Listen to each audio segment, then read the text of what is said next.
untuk hari ini gitu ya. Untuk hari ini sebenarnya materinya semuanya sudah saya sampaikan untuk ujian besok. Jadi kita diskusi saja apa-apa yang barangkali teman-teman belum jelas gitu ya.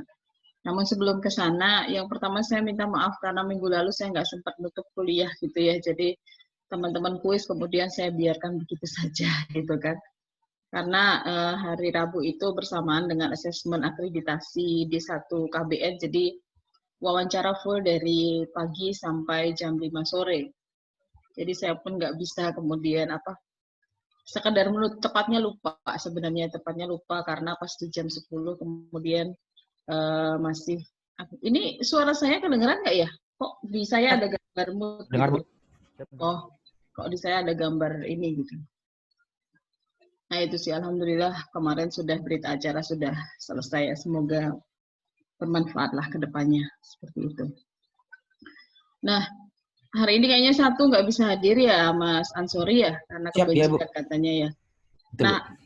saya izin ke Mas Bayu dan teman-teman semuanya ini Mbak Febrina ini mau kita anggap masuk atau kita anggap tidak masuk. Anggap Karena masuk aja, Bu. kondisinya memang bukan bukan yang nggak mau masuk ya, tapi tidak bisa mengikuti kuliah pada hari ini gitu. Gimana Mas Bayu, Mas Ansor dan teman-teman yang lain? Saya sepakat, saya ikut aja dari teman-teman semua gitu. Kita sepakati kalau ada kondisi seperti ini mau seperti apa gitu. Siap dianggap masuk, Bu. Dianggap hadir aja, Bu. Kan force major, Bu. Ya, tadi saya juga sempat dikasih fotonya gitu ya. Ya memang kondisinya nggak memungkinkan, rumahnya aja airnya masuk gitu ya. Ini yang di Medan selain Mbak Febrina siapa? Kayaknya ada deh yang di Medan lagi. Itu di daerah mana itu yang banjir, Mas Ansor? Mbak Febrina di daerah mana itu kok banjir? Siap, Bu. Ini Mas Wandi saya dari, iya Bu, Medan, Bu. Tapi kok aman-aman saja Mas Wandi? Alhamdulillah aman, Bu. Cuman kemarin hujannya emang agak deras, Bu. Iya, kalau hujan juga di sini juga sih ya. Iya, Bu. Mbak Febrina di daerah mana itu Mas Wandi? Kok nama daerahnya Mandala, Bu. Kayaknya saya pernah masuk ke daerah itu gitu. Cuman kalau saya kan cuma sebentar-sebentar. Baik teman-teman, kita sepakat ya Mbak Febrina dianggap masuk hari ini, jadi absen teman-teman semua 100% full untuk sampai dengan UAS nanti gitu ya. Karena kita tahu bahwa kehadiran juga mempengaruhi aktivitas kan, jadi semuanya saya anggap 100% untuk kehadiran. Begitu? Siap, Bu. Oke. Apalagi pengantar akuntansi ini kan 40% aktivitas ya. Nilainya masih ingat? Yep. Baik, seperti biasa kita coba buka videonya sebentar gitu ya untuk saya absen. Untuk saya ambil absennya terlebih dahulu. Sebentar saja, nanti setelah ini silahkan kalau mau dimatikan. Jadi kita full nggak ketemu di kelas ya sampai ujian. Oke, ini sudah kelihatan semua. Saya ambil dulu ini untuk yang ruang 1, ruang 2-nya sebentar.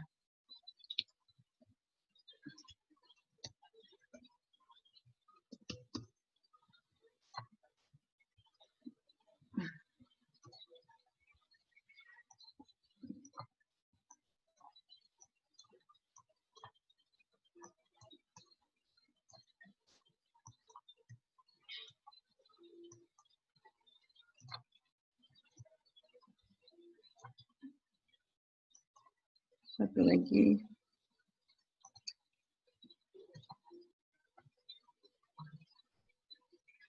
Mas lagi Mbak Nurul. Ini Mas Ahmad terus sama siapa ini Mas? Oke, Mas Satya Budi, Fahrul. Oke. Waduh, Mas Fahrul rambutnya udah panjang sekali gitu ya.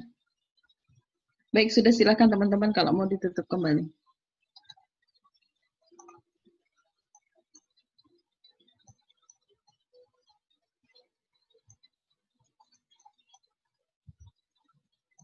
membahas soal kemarin, tapi saya tanya dulu ke teman-teman kira-kira perlu atau tidak gitu ya, perlu atau tidak. Itu bukan soal ujian, hanya tipenya saja yang saya buat. Artinya tipe adalah ada multiple choice, jadi saya sampaikan dulu ya. Multiple choice-nya kalau kemarin di kuis saya buat 30, nanti di ujian Anda ada 40 multiple choice. Ini sudah dengar belum? Mungkin dari teman-teman yang lain, karena kelas kita agak belakang ya, karena di hari Rabu gitu ya. Mungkin dari kelas yang Senin dan Selasa, teman-teman sudah dengar. Sudah, teman-teman? Belum, Bu. Belum. Jadi multiple choice-nya ada 40. Sebenarnya kita hanya belajar 3 bab ya. Bab terkait dengan investasi jangka panjang, kemudian cash flow, dan terakhir adalah manufaktur. Hanya 3 bab itu. Nanti soalnya adalah 40 untuk multiple choice, dan saya pikir 40 multiple choice ini butuh usaha yang lebih bagi untuk Anda semuanya ya. Karena kalau multiple choice ya, kalau jawaban Anda A, kemudian jawabannya B, saya tidak bisa berbuat apa-apa. Gitu. 40 lumayan untuk Anda, kemudian harus berpikir. Dan ini teori sebenarnya, teori semuanya. Jadi Anda harus baca bukunya, dan kita menggunakan 2 buku ya, buku Keso dan buku Warren untuk materi yang terakhir, manufacturing company. Walaupun untuk materi terakhir Anda sudah juga belajar di cost counting. Jadi harapan saya ini memudahkan teman-teman semuanya untuk materi yang terakhir. Kemudian karena 3 bab, berarti 60%-nya itu dibagi menjadi 3 soal. 3 soal dengan komposisi terbesar ada di investment. Investment itu 60 ya, saya sambil hitung. 25 kalau nggak salah, 25. Kemudian untuk 60, 25, kemudian cash flow-nya 20, dan untuk manufacturing company-nya 15. Benar ya, 60 ya? Gitu. Mas Sofyan mau ngomong apa kok di dia lagi di grup? Seperti itu teman-teman gambaran soal ujian nanti. Jadi ada 40 PG dan 3 kasus. Nah, untuk kasusnya ini agak sedikit berbeda dari kasus-kasus sebelumnya. Pada dasarnya sih teman-teman yang dikerjakan sama terkait dengan cash flow ya, teman-teman menghitung berapa sih kas yang diterima dari penjualan misalnya. Hanya saja bisa jadi nanti dalam bentuk pertanyaan langsung seperti latihan kita di manufacturing company kemarin. Jadi kalau Anda ingat bahwa kemarin saya tuliskan tanda tanya ya. Jadi seperti itu bisa juga diganti dengan titik-titik. Jadi teman-teman diminta untuk langsung menjawab berapa sih sebenarnya jawaban untuk cash flow from operating, untuk kas yang diterima dari penjualan dan seterusnya. Jadi lebih to the point gitu ya, lebih to the point. Sama sih sebenarnya Anda belajarnya sama saja. Cuma bentuk soalnya yang sedikit kita bedakan mengingat waktu yang disediakan untuk mengoreksi sangat sedikit gitu ya, hanya 2 minggu untuk UAS ini. Kemudian kami harus menyetorkan nilai ke BAK. Karena kalau UAS ini selain nilai UASnya sendiri, kami juga harus menyiapkan untuk nilai aktivitas. Belum semua, sampai UTS sih saya sudah berikan ke Mas Ansar waktu itu ya Mas ya? Siap, sudah Bu. Nilainya, tapi setelah itu saya jujur saya belum melihat tugas-tugas dari teman-teman semua, walaupun di UAS ini tugasnya nggak sebanyak sebelum UTS kemarin. Seperti itu. Nah, gimana? Perlu dibahas apa tidak? Soal kemarin. Halo? Tadi saya minta teman-teman untuk menyiapkan soal kemarin, tapi saya ikut aja, perlu dibahas apa tidak untuk soal yang kemarin gitu. Perlu, Bu. Kata Mbak Sinta perlu gitu ya. Kita bahas bareng untuk multiple-nya, tetapi nanti untuk kasusnya saya minta salah satu dari teman-teman untuk menyajikan apa yang kemarin dikerjakan. Makanya tadi saya minta untuk uh, menyiapkan kerjaannya kemarin.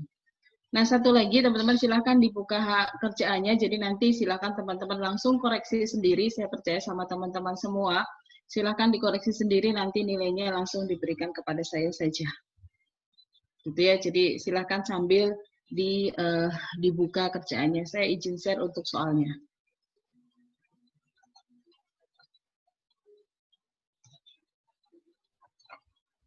Nah, ini soal yang kemarin Anda kerjakan gitu ya. Kita akan bahas bersama untuk apa? Untuk multiple-nya dan teman-teman nanti yang mengerjakan untuk kasusnya. Kelihatan semua? Siap, terlihat, Bu. Baik. Kita bahas untuk yang pertama. Nanti kalau misalnya saya salah silahkan dikoreksi. Sambil teman-teman juga ngoreksi kerjaannya. Yang pertama, berikut ini adalah salah satu manfaat laporan arus kas. Ada jawaban 4 di situ, dan menurut saya di sini jawaban yang paling tepat adalah menunjukkan kemampuan perusahaan untuk membayar dividen secara tunai. Karena kalau yang A itu memberikan informasi kekayaan perusahaan, tidak, itu adalah neraca. Menunjukkan tingkat kinerja, itu adalah laba rugi. Yang D itu adalah laporan menunjukkan perubahan modal, itu adalah laporan perubahan modal. Jadi yang paling tepat adalah menunjukkan kemampuan perusahaan untuk membayar dividen secara tunai. Kata tunai di sini yang menjadi kata kunci. Sepakat semuanya, jadi silakan dilihat jawabannya benar atau tidak. Nanti kalau Anda tidak setuju, silakan langsung interupsi. Yang kedua, urutan penyajian komponen berikut dalam laporan arus kas adalah: yang pertama, arus kas dari aktivitas operasi, yang kedua, arus kas dari aktivitas pembiayaan, dan yang ketiga, arus kas dari aktivitas investasi.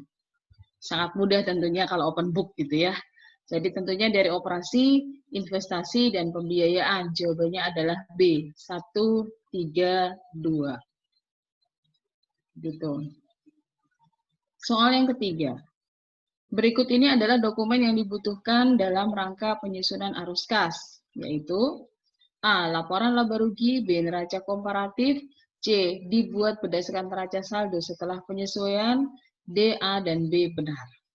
Jawabannya adalah D, A, dan B benar. Begitu semuanya, sama semua, atau ada yang beda ini? Masih sama semua ya? Berikutnya, nomor 4. Berikut ini adalah contoh arus kas dari aktivitas operasi kecuali A. Penerimaan kas dari pelanggan, B. Pengeluaran kas untuk pembelian barang dagang, C. Kerugian atas penjualan aktiva tetap, D. Pengeluaran kas untuk pembayaran beban operasi. Ini adalah kecuali. Tentunya adalah jawabannya yang C. Kerugian atas penjualan aktiva tetap. Karena untuk dari pelanggan, pembelian, dan beban operasi tentunya adalah aktivitas operasi. Ini yang kadang-kadang mahasiswa tidak teliti ketika membaca kata kecuali gitu ya. Makanya sebenarnya kami ditekankan ketika membuat soal pengecualian itu kecualinya ditebelkan gitu ya. Jadi dibuat tebal sehingga mahasiswa tahu bahwa yang dimaksud di dalam soal itu pertanyaannya adalah pengecualian. Tapi di soal yang saya berikan ini belum dibuat tebal gitu ya. Berikutnya nomor 5. Masih benar semua sampai nomor 4? Nomor 5. Berikut ini adalah contoh arus kas dari aktivitas pembiayaan kecuali lagi ya. Yang pertama adalah penerbitan obligasi secara tunai, penerbitan saham tunai, pembayaran dividen tunai, itu tiga-tiganya adalah pembiayaan. Dan yang terakhir adalah pembayaran hutang usaha secara tunai. Oke. Ada yang bingung membaca soal ini? Soal ini sebenarnya menurut saya juga kurang memberikan informasi. Jawabannya D sih benar, karena yang dimaksud di situ adalah account payable itu semuanya adalah current liabilities gitu ya. Hanya saja di sini kan tidak menunjukkan itu jangka pendek ataupun jangka panjang. Karena kalau ini merupakan hutang jangka panjang, tentunya masuknya adalah ke pembiayaan. Seperti itu. Semoga besok nggak keluar soal-soal yang ambigu seperti ini. Sorry, saya sambil minum. Masih benar semua? Ada yang salah sampai dengan nomor 5? Oh, masih benar semua kalau diem berarti. Nomor 6. Berikut ini adalah contoh arus kas dari aktivitas investasi. A adalah penjualan peralatan, B penerbitan saham, dividen secara tunai saham treasury, B, C, dan D adalah aktivitas pembiayaan. Yang aktivitas investasi adalah penerimaan kas dari penjualan peralatan. Nomor 7. Pembelian perlengkapan secara tunai disajikan dalam laporan arus kas pada bagian aktivitas operasi, karena ini adalah perlengkapan yang digunakan di dalam operasi perusahaan. Nomor 8, besarnya penerimaan kas dari pelanggan dapat ditentukan dengan cara, besarnya penerimaan kas dari pelanggan dapat ditentukan dengan cara. Di sini saya menjawab bahwa penjualan ditambah dengan penurunan piutang usaha. Ada yang punya komentar lain? Alasannya di sini kenapa jawabannya B, karena ketika ada penurunan dalam piutang usaha, berarti yang dibayarkan tidak hanya penjualan pada periode sekarang, tetapi juga ada penjualan dari periode sebelumnya yang baru diterima kasnya sekarang. Makanya di sini ketika ada penurunan piutang justru menambah. Jadi jawabannya adalah B. Ada komentar? Tidak, Bu. Baik, saya lanjutkan. Ini karena Mas Hafid ada kursor saya ke sana itu. Mas Hafid hati-hati besok jangan lagi kamu salah ngirim file gitu ya. Besok tidak ada lagi kode hash gitu ya. Kemarin barangkali sudah public hearing dengan Pak Denny bahwa besok tidak lagi menggunakan kode hash karena kode hash ini cost and benefit-nya kalau saya menggunakan istilah akuntansi ternyata cost-nya lebih besar gitu ya. Cost di sini adalah pengorbanan yang diberikan kepada mahasiswa karena mungkin kalau di ajun khusus ini teman-teman sudah pada paham semua dengan IT gitu ya. Jadi nggak masalah dengan kode hash, hanya saja ternyata di Diploma 3 masih beberapa dari adik-adik teman-teman ini yang belum belum melek teknologi gampangnya terkait dengan kode hash. Ini saya juga agak-agak, masa sih anak sekarang juga belum ngerti dengan kode hash dan seterusnya. Itu sih, tapi demi untuk ya kebaikan semua ya, terutama mahasiswa yang mungkin paling dirugikan dalam hal ini dengan adanya kode hash, Mas Hafid yang sudah merasakan ya. Makanya besok tidak ada kode hash lagi dan tidak ada ujian pengganti, yang ada adalah ujian susulan seperti biasa. Harapan saya sih jangan ada yang ujian susulan ya, karena biar ngoreksinya cepat gitu kan. Kecuali benar-benar nggak kuat untuk ikut ujian yang utama. Karena jujur kami sampaikan kepada mahasiswa bahwa saya sudah pernah menyampaikan ini barangkali. Karena ada indikasi beberapa mahasiswa oknum ini sebenarnya yang kemudian memanfaatkan ujian susulan, jadi mereka benar-benar ikut ujian hanya untuk melihat tipe soalnya seperti apa, kemudian ikut ujian susulan gitu. Jadi nilainya sengaja jelek, nggak dikerjain bahkan. Akhirnya kami menyepakati bahwa ujian susulan soalnya akan lebih berat daripada ujian utama. Makanya harapan saya semuanya bisa ikut di ujian utama. Seperti itu. Toh kalau tipe soal ya teman-teman sudah saya kasih tahu ya tipe soalnya nanti seperti apa. Tapi saya juga nggak menyebutkan soal detailnya seperti apa ya, saya tidak menyebutkan biar teman-teman belajar sendiri. Kalau untuk lab soalnya apa besok? PPIMK, Bu. Oh, PPIMK. PPIMK-nya apa? Berarti teman-teman udah ujian hari ini? Mulai Rabu ini kan? Belum, Bu. Belum, Bu. Tanggal 18 minggu depan. Tapi udah dikasih ya soalnya ya? Belum, Bu.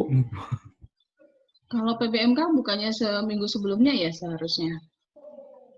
Iya, Bu, harusnya. Cuman kemarin 2 minggu. pengumumannya malah bisa di-download tanggal 18, Bu. Tapi kalau di tanggal 18 berarti ngumpulinnya mundur kan? Iya, Bu. Apa kata Pak Sis untuk PPMK-nya? Kemarin Pak Sisi bilangnya kalau jangka waktunya 2 minggu, Bu. Cuman kalau misalnya pengumpulannya sesuai dengan jadwal ketika kita ujian PPA, berarti jangka waktunya cuma seminggu, Bu. Suruh ngapain, Mas? Suruh buat makalah atau paper, cuman nanti untuk topiknya kita kan juga masih belum tahu. Makalah ya. Oke. Berarti di sana PPMK pengantarnya yang UOL. Sebenarnya kalau mahasiswa enakan UOL apa sih? Enak PPMK atau UOL sih? Berani sekali untuk lab ujiannya PPIMK ya, karena waktunya sangat terbatas. Kami saja membuat bagaimana supaya soal mudah untuk dikoreksi gitu ya. Jadi benar-benar kalau misalnya kayak kemarin kasus benar-benar kayak kemarin itu benar-benar kami menilainya kalau yang nilainya bagus sih cepat gitu ya, tapi kalau yang nilainya pertengahan ke bawah itu kadang-kadang saya mengulang sampai beberapa kali, benarkah seperti ini gitu kan. Ya besok semuanya bagus saja lah ya. Jadi besok soalnya emang dibuat semudah mungkin bagi mahasiswa dan kami. Kalau mahasiswa adalah mengerjakannya karena hanya mengisi titik-titik gitu ya, mengisi yang kosong. Sementara kami mudah untuk mengoreksi. Karena waktunya yang sangat terbatas. Tadi sampai nomor 9, Saudara ya? 10 belum ya? Belum, Bu. Baru sampai 8 ya malah? Sampai 8. Iya, Bu. 9 belum. Nomor 9, penentuan besarnya kas yang dikeluarkan terkait dengan pembelian barang dagang dapat dihitung dengan pembelian ditambah penurunan hutang usaha. Sama ini analoginya dengan yang nomor 8. Nomor 10, besarnya pengeluaran kas dalam rangka pembayaran beban operasi dapat dihitung dengan rumus beban operasi ya. Beban operasi ditambah kenaikan beban dibayar di muka ditambah dengan penurunan beban terhutang. Jawabannya adalah yang A. 11. Untuk tujuan perhitungan besarnya penerimaan kas dari customer, ini mirip kayak tadi ya, manakah dari item penyesuaian berikut ini yang mempunyai efek pengurangan terhadap sales dalam rangka mengkonversi accrual basis sales ke cash basis sales? Tadi sudah dijawab sebenarnya. Ada sebentar, ini berarti jawabannya yang mana dong saudara, A atau B? Untuk tujuan perhitungan besarnya penerimaan kas dari customer, maka dari item penyesuaian berikut, yang mempunyai efek pengurangan. Kalau yang mempunyai efek pengurangan, jawabannya adalah B, kenaikan account receivable. Seperti itu. 12, jadi 11B ya. Untuk 12, jika penyajian laporan arus kas menggunakan metode tidak langsung, manakah dari item berikut yang harus dikurangkan terhadap laba bersih guna menentukan besarnya arus kas dari aktivitas operasi? Dikurangkan. Berarti jawabannya adalah A, gain on sale of long term investment, dengan alasan kalau tidak dikurangkan berarti akan double pencatatan dengan investing activities. Seperti itu. 13. Berikut ini adalah item penyesuaian yang diperlukan guna mengubah accrual basis income menjadi cash profit by operating activities, yaitu penurunan current liabilities mengurangi accrual basis income. Ini item penyesuaian yang diperlukan untuk mengubah accrual basis income menjadi cash profit by operating activities. Ada komentar?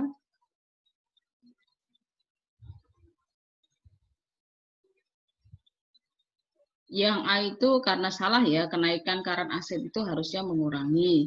kenaikan current liabilities itu menambah, gitu ya. Kalau A dan C benar, A-nya salah, gitu kan. Jadi yang paling pas adalah yang C. Karena di sini adalah berbanding lurus untuk current liabilities, gitu ya. Jadi kalau current liabilities turun mengurangi, kalau current liabilities naik tentunya adalah menambah. Sambil coba kita review materi-materi secara singkat. Untuk nomor 14. Manakah dari pernyataan berikut yang benar? Saya nggak baca semuanya. Menurut saya di sini adalah jawabannya yang A.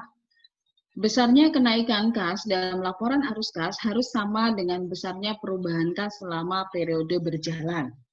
Jadi jawabannya adalah A. Besarnya kenaikan atau penurunan kas dalam arus kas harus sama dengan besarnya perubahan kas selama periode berjalan. Ya, jadi kemarin kita melihat sebagai salah satu kuncinya adalah jawaban kita kenaikan atau penurunan kas itu harus sama dengan perubahan neraca komparatif terkait dengan akun kas. Itu harus sama. Seperti itu. Kemudian nomor 15. Manakah dari metode berikut yang digunakan dalam rangka melaporkan arus kas dari aktivitas operasi dengan menyesuaikan net income? Ini langsung tahu ya, indirect method. Saya nggak baca semuanya juga pasti teman-teman langsung tahu. 16. Perbedaan akuntansi keuangan dan akuntansi manajemen di mana laporan yang dihasilkan oleh akuntansi keuangan difokuskan pada pengguna eksternal dan akuntansi manajemen untuk pengguna internal adalah perbedaan dilihat dari sudut pandang pemakai utama atau usernya. Seperti itu. 17. Laporan keuangan yang dihasilkan oleh akuntansi manajemen adalah laporan secara terinci per bagian perusahaan.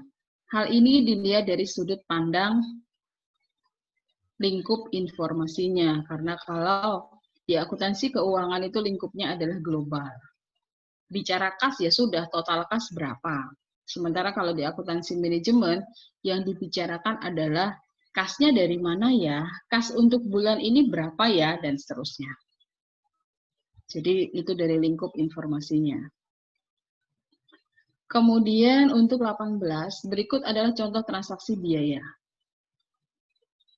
Pembayaran pembelian mobil operasional. Transaksi biaya cost ya, belum expend ini, masih merupakan masih merupakan biaya, belum merupakan beban kalau istilah di akuntansi biayanya. Jadi kalau pembayaran gaji itu sudah expend, pembayaran listrik sudah expend, pembayaran internet sudah expend. Yang belum adalah pembelian mobil sepanjang mobilnya belum digunakan. Karena nanti expense-nya dalam bentuk depresiasi. Seperti itu. 19. Biaya yang berkenaan dengan penyediaan jasa dan pembuatan produk. Ini sebenarnya biaya produksi. Kalau perusahaan jasa berarti dalam hal penyediaan jasa. Kalau perusahaannya produksi ya dalam pembuatan produk. Ini yang dimaksud dengan biaya produksi. Jangan-jangan benar semua ini. Coba saya satu lagi sampai 20. Di bawah ini mana yang tidak termasuk biaya utama? Upah pembuat roti pada perusahaan roti, biaya upah penjahit pada perusahaan garment. Yang tidak termasuk ya, biaya pembelian terigu untuk pabrik roti, biaya upah reparasi mixer pembuat roti. Jadi ini yang overhead-nya yang mana? Tentunya adalah yang D. Betul semua sampai nomor 20 atau ada yang salah? Sampai nomor 20, betul semua? Salah, Bu. Ada yang salah. Ada yang salah, oke. Ada, Bu. Ada yang salahnya lebih dari 5 sampai nomor 20. Mbak mau ada? Kenapa kursor saya ke Anda? Emang salah berapa, Mbak? Saya salah 1, Bu. Alhamdulillah. Ada yang betul semua sampai nomor 20? Banyak barangkali ini. Banyak yang betul semua sampai nomor 20.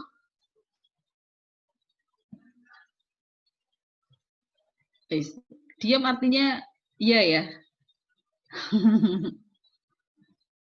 Ya sudah, kalau nggak mau ngaku, toh nanti juga nilainya diberikan ke saya, gitu ya.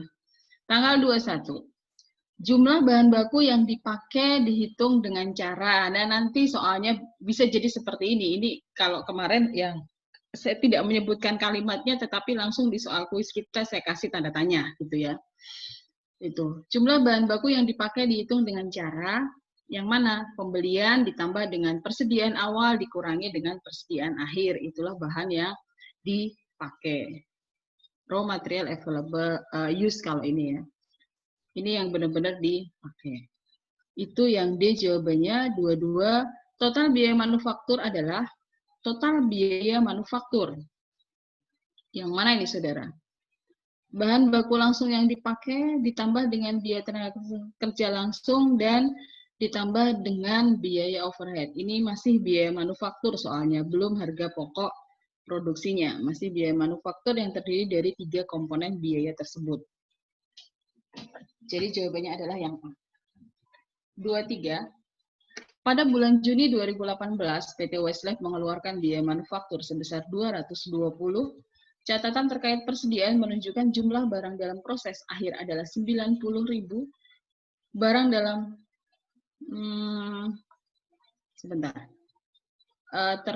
catatan terkait persediaan menunjukkan jumlah dalam proses pada akhir Mei adalah 90. Barang dalam proses akhir Juni 180, sedangkan barang jadi pada akhir Mei 30, barang jadi pada akhir harusnya Juni yaitu ya 120. Berapa harga pokok bulan Juni 2018?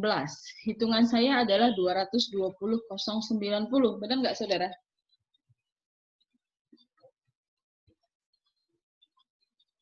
Benarkah? Siap, insya Allah, Bu. Oke, insya Allah benar ya, saya nggak perlu ngulang lagi. Jadi 24. Biaya di bawah ini termasuk period cost.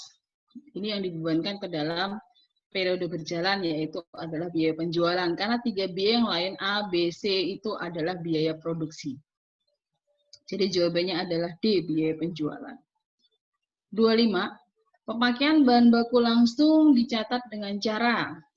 Pemakaian bahan baku langsung dicatat dengan cara mendebit raw material, mengkredit WIP, mengkredit raw material, mendebit account payable. Jurnalnya gimana sih? Mendebit WIP dan mengkredit raw material sebenarnya ya. Jadi jawaban yang paling pas adalah C, mengkredit raw material. 26. PT Honeybee menjual sekuritas hutangnya senilai 20 juta dengan harga 25 juta, termasuk accrued interest yang telah dicatat. Sisi kredit pada jurnal perusahaan adalah, sisi kreditnya adalah, jawabannya tentunya A, debt investment dan gain on sale of debt investment. Karena nilainya 20, tetapi dijual 25. Jurnalnya pasti kas 25, debt investment 20, dan gain on sale-nya adalah 5.000. Saya abaikan untuk interest receivable-nya karena kita tidak tahu angkanya berapa. Jadi jawabannya adalah A. 27. Investasi dalam sekuritas hutang harus siap untuk dipasarkan dan diharapkan untuk dijual dalam. Ini lihatnya kalau di materi investasi tidak ada, tetapi Anda bisa lihat di materi current liabilities. Di sana dikatakan tahun depan atau siklus akuntansi operasi normal mana yang lebih panjang. Itu ya, ini untuk nomor 27, jadi jawabannya adalah D. Sebenarnya sih kita sering menggunakan justru 3 bulan, 6 bulan, sampai kurang dari 1 tahun. Tetapi di situ 3 bulannya sendiri, 6 bulannya sendiri gitu ya. Yang paling memungkinkan jawaban C atau D, dan di sini yang lebih tepat adalah D. Seperti itu. 28. PT Ananda memperoleh hasil penjualan sebesar 40 juta dari penjualan share investment senilai 35 juta. Transaksi ini akan dilaporkan dalam income statement sebagai hasil penjualannya 40, share investment-nya adalah 35. Jadi di sini ada gain sebesar 5 juta dan kita masukkan sebagai other income ataupun expense gitu ya. Di laba rugi. 29. Metode equity untuk akuntansi investasi jangka panjang dalam saham harus digunakan jika investor mempunyai pengaruh signifikan atas perusahaan asosiasi dan memiliki kepemilikan antara 20-50% saham ordinary perusahaan asosiasi. Karena kita menggunakan equity, jadi 20-50. Jawabannya adalah A. 30, Anda mempunyai hak pengendalian jika, nah kalau sudah mengendalikan ini berarti di atas 50%, jadi jawabannya adalah D. Seperti itu. Ini untuk 30 soal multiple. Gitu ya. Paling mudah adalah di sini nilainya masing-masing 1, jadi adalah 30 nilainya. Silakan Anda hitung Anda benar berapa untuk multiple.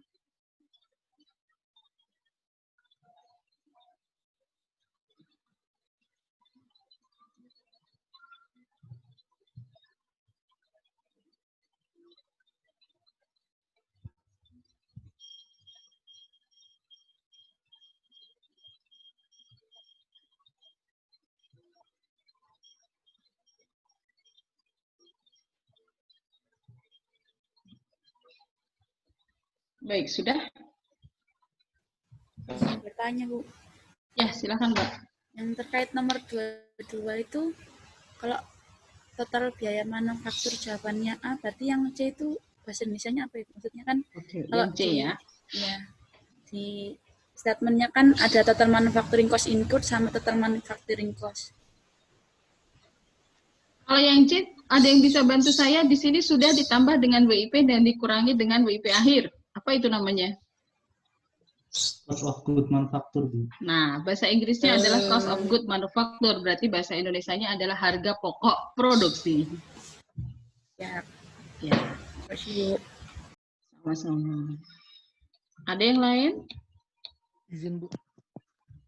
Ya, Mas Taufik, silakan. Saya masih bingung sama yang nomor 9, Bu.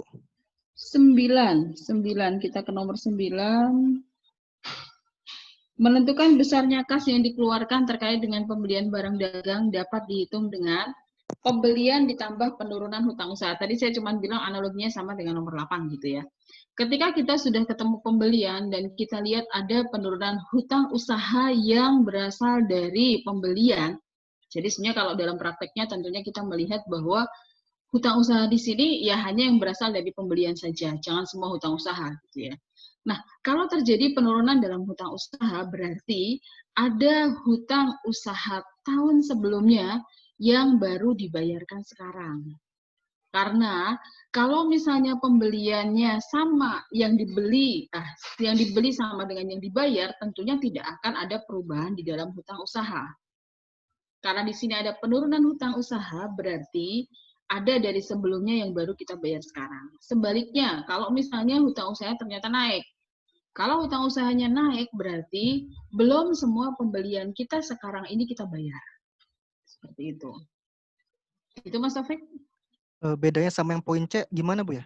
Yang poin C, harga pokok penjualan ditambah dengan kenaikan persediaan. Apa kalau itu?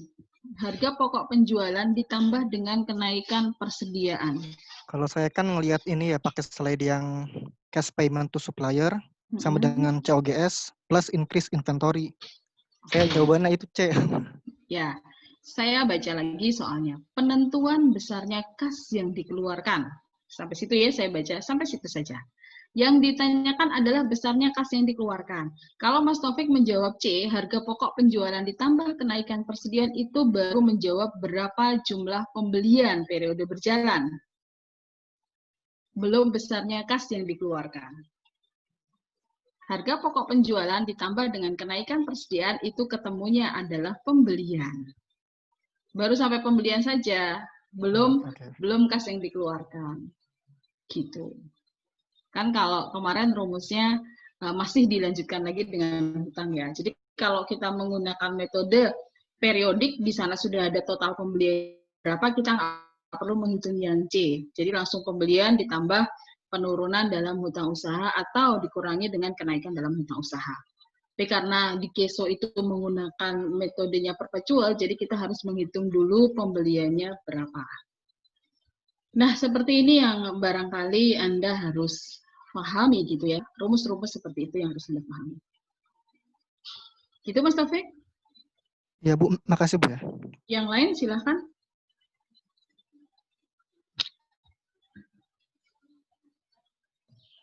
Izin Bu. Mas Naswa, ya silahkan. Nomor 26 Bu. Boleh Nah, dijelaskan? 26 yang tadi ya. Kalau 26 ini hanya masalah di apa? Hanya 26 ya tadi yang saya bilang tadi 27 ya. 26. Oke. PT Honeybee menjual sekuritas hutangnya 20 juta dengan harga 25 termasuk accrued interest yang telah dicatat. Nah, accrued interest-nya kan kita nggak tahu ya. Jadi itu saya abaikan. Sisi kredit pada jurnal perusahaan adalah sisi kredit. Sekarang ketika Anda ada transaksi seperti itu, jurnalnya gimana, Mas? Terima cash lalu mengkreditkan debt investment sama Cash-nya selisih. berapa? Cash-nya berapa? Cash-nya berarti 25 Bu. Cash-nya 25. Terus debt investment-nya? 20. 20. Berarti selisihnya adalah gain on sale of debt investment. Accrued interest-nya memang ini ya Bu ya. Karena tidak ada nilainya makanya nggak dicatat ya. Iya, karena di situ tidak ada nilainya, kita mau mencatat sebesar berapa. Itu kenapa kemudian saya lebih memilih menjawab yang A. Kalaupun ada interest receivable, dia letaknya bukan di sebelah kredit, Mas. Interest receivable itu tagihan ya, jadi kita masukkan ke sebelah debit. Sementara di situ yang ditanya adalah sisi kredit dalam jurnal perusahaan. Ini kan tagihan, interest receivable tentunya ada di sebelah debit. Debit. Iya. Bukannya kalau saya memahaminya sih, kalau misalkan dia di periode sebelumnya dia udah mengakui interest receivable pada interest revenue. Jadi lalu misalnya gimana? Lalu di periode pas dia menjualnya dia menerima cash dari receivable yang telah diakui di periode sebelumnya. Bukan, jadi ini gini. Misalnya kita punya obligasi itu investasi ya. Kita seharusnya menerima interest di bulan Maret misalnya. Sementara kita bukan di bulan Maret, sorry. Di bulan Juni. Jadi biasanya periodenya 6 bulanan ya. Di bulan Juni kita baru akan terima bunga. Kemudian kita jual obligasi kita itu, ini obligasi dalam bentuk kita sebagai investor. Kita jual obligasi di bulan Maret misalnya. Artinya dari Januari sampai Maret itu kan kita belum terima bunganya kan? Belum. Itu yang dimasukkan sebagai interest receivable. Tetapi itu letaknya adalah di sebelah debit, bukan di sebelah kredit. Seperti itu. Yang di sebelah kredit, ya debt investment pada gain on sales-nya. Itu sih. Siap. Terima kasih, Bu. Yang lain? Cukup?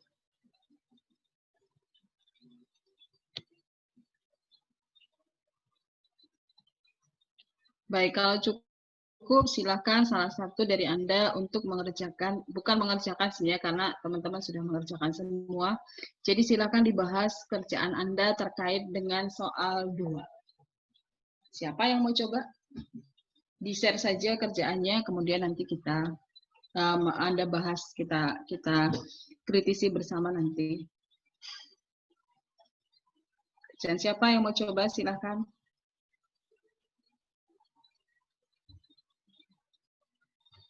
Kok diem? Siapa?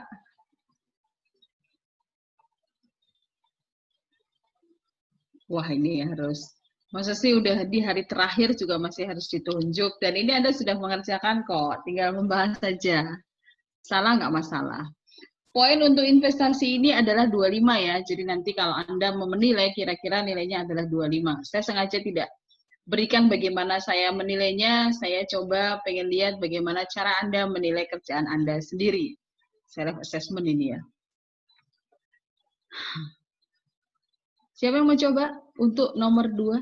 Soal 2, investment.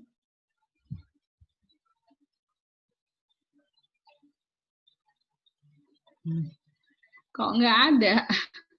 Baik, kalau tidak ada berarti silahkan dicoba nomor absen 12. Masih saya menggunakan rumus itu ya. Nomor absen 12 siapa? Febri, namu 12. Aduh, Febrinya ya. Nggak datang dia. Oke, kalau Mbak Febri nggak bisa berarti nomor absen 8. Ya, Bu. 8? Adakah 8? Siapa nomor absen 8? Saya, Bu. Oke. Bentar, Mas, saya belum ketemu nomor absennya. Sambil saya lihat. Di manakah kau? Suara saya masuk, Bu. Suaranya masuk sih, Mas. Cuma saya... Oke. Silakan, Mas. Di ini saya stop ya. Soalnya saya stop. Silakan diganti dengan jawabannya.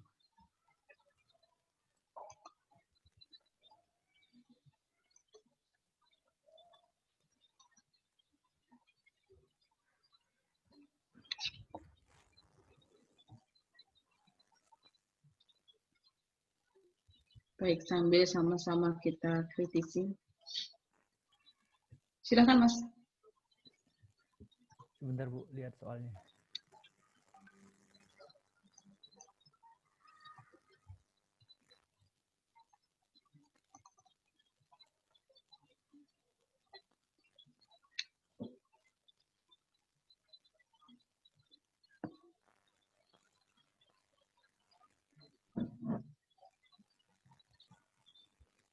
Yang pertama itu membeli 1000 lembar bon Nusantara. Iya. Dengan harga 1000. Nah, di sini udah ada angkanya, Bu. Beli DEP, Bu. Jadi jurnalnya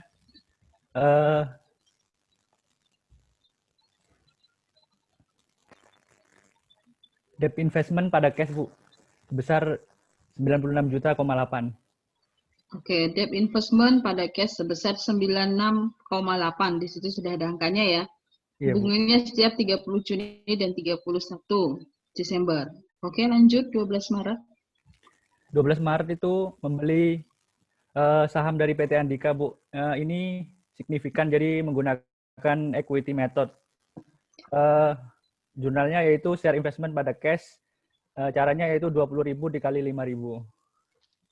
20.000 dikali 5.000. Ditambah Oke. commission broker di kapitalisasi, Bu. Jadi 105.000 juta. Share investment pada cash sebesar 105. Oke, lanjut. Terus tanggal 23 Maret itu membeli 5.000 PT Bayangkari dengan harga 3.000. Ini non trading. Langsung aja, Bu, dikalikan. Dikalikan jadi ya. ya, Oke. share investment pada cash 15 juta, Bu. Terus habis itu tanggal 18 April menjual setengahnya dari Bayangkari yang tadi dibeli. Bayangkari itu yang mana, Mas? Bayangkari itu yang Tanggal 23 Maret, Bu. Oh, 23. Oke. Iya. Jadi dijual karena awalnya 3.000 harga sahamnya, terus naik jadi 3.500, maka untung, Bu. Jadi cash, gain on sell, terus share investment. Menjual setengah dari saham PT Bayangkari pada harga 3.500 dikurangi biaya broker, Mas. Oh, biaya brokernya itu kalau menurut saya sih dikeluarkan, Bu. Saya bingung dikeluarkan apa dikapitalisasi. Nah, untuk untuk surat berharga ini tadi ketika beli itu ditambah dengan biaya broker, ketika dijual dikurangi dengan biaya brokernya. Jadi kas yang kita terima hanya sebesar 3.500 dikalikan 2.500 ya.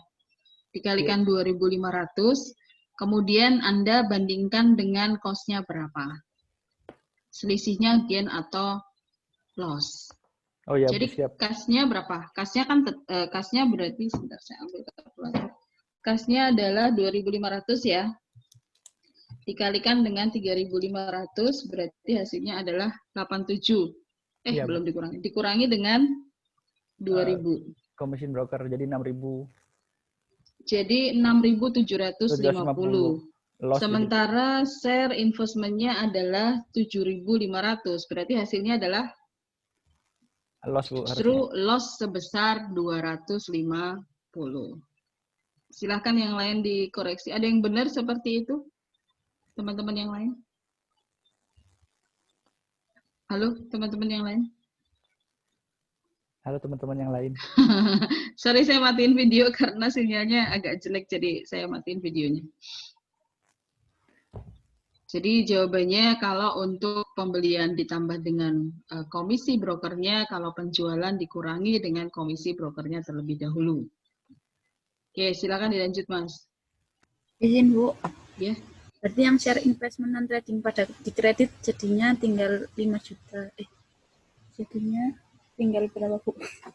Kalau tradingnya masih tetap 3.000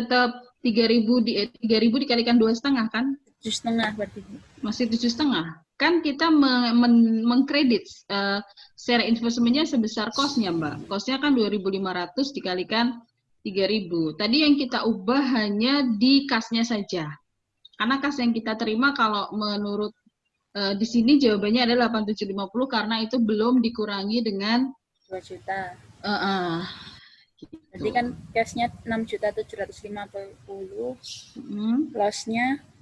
Loss-nya 250 ya? Bukan 750 Bu. 750 ya. Oh ya, siap.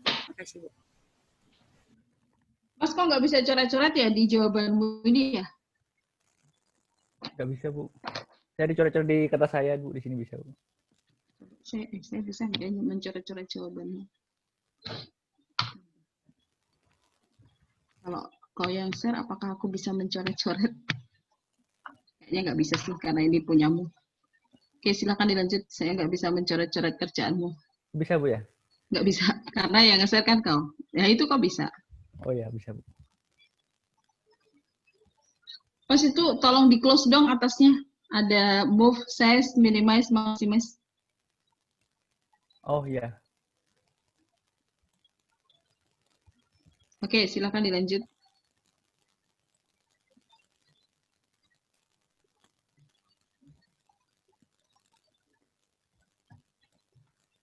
Nggak bisa ikut Bu, dihapus aja Bu ya. Apa tuh? Itunya, apa coretannya Bu? Oh, dia nggak bisa ya? Oke. Nggak bisa nempel Bu. Oke, silakan. Ya, terus lanjut sekarang tanggal 6 Juni membagi dividen PT Andika. Karena PT Andika itu menggunakan equity method, maka kita anggap itu sebagai share investment. Jadi sebesar jumlahnya jadi cash pada share investment 500 dikali 20.000. Kan Menerima dividen tahunan PT Andika. Oke. Selanjutnya ini saya ngarang Bu yang 30 Juni. Yang di soal nggak ada soalnya. 30 Juni. Sebentar Mas, 30 Juni? Iya, nggak ada soalnya Bu. Oh, untuk penerimaan bunga ya? Iya Bu. Oke. Di skip aja Bu ya? Enggak. Memang benar seperti itu kan? Bener, Kan Bu. itu dikatakan bond ini dibeli untuk tujuan held for collection. Jadi memang tidak akan dijual, ditunggu sampai jatuh tempo. Pembayaran bunga sesuai kontrak dilaksanakan setiap tanggal 30 Juni. Jadi memang seharusnya di 30 Juni itu ada penerimaan bunga. 30 Juni ada penerimaan bunga. Oh, jadi ada dihitung Bu ya? Dihitung. Yang Bu ya. Ya udah berarti kita di situ berdasarkan perhitungan saya itu dapat cash dari setengah tahun 5 juta, terus itu mengalami amortisasi sebesar 325,8. Ini saya typo Bu, harusnya interest revenue Bu. Harusnya interest revenue ya. Iya. Jadi di sini kasnya adalah 5 juta. Kemudian debt investment-nya adalah 328. Asumsinya ini menggunakan apa? Nggak disebutkan di situ ya, berarti kita asumsikan menggunakan effective interest gitu ya. Iya Bu. Kemudian interest revenue-nya 5.325.800. Dari mana itu Mas? Interest revenue-nya sebesar itu. Kasnya kan berarti kasnya sebesar kasnya adalah 5% ya. Iya Bu, 5%. 5% dikalikan Dikali dengan 100. dikalikan 100 100. itu Bu. Ya, 100 itu karena dari jumlah lembarnya dikalikan dengan nominal. Karena di sini kas yang diterima berarti coupon rate dikalikan dengan face value. Hasilnya adalah 5 juta.